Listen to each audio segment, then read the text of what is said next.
Hi, hello, welcome to my channel. So, today we are making that is the unique recipe of dosa, that is tomato garlic chutney dosa, or we can call tomato garlic dosa.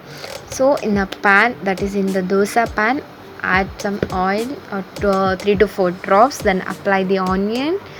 After the pan gets heated, then add water, sprinkle on it, then pour the dosa batter. So you can see with a round spoon I am making the dosa shape, or we can call the round shape. So after doing this, add some oil or the butter. As you can see my last video of butter dosa, or we can call banne dosa.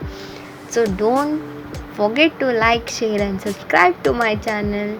So what this is the most favorite pickle, or we can call the chutney recipe of my mother, that is the tomato garlic. It is the a bit of spicy and tangy flavor. Around 2 spoons are most enough for one dosa, and you can see I have applied it completely.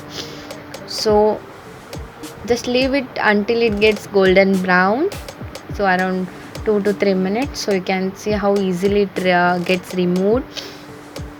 After it is done, take it off from the pan, and you can have with your coconut chutney, sambar, aloo curry. Thank you. Do subscribe, like, share.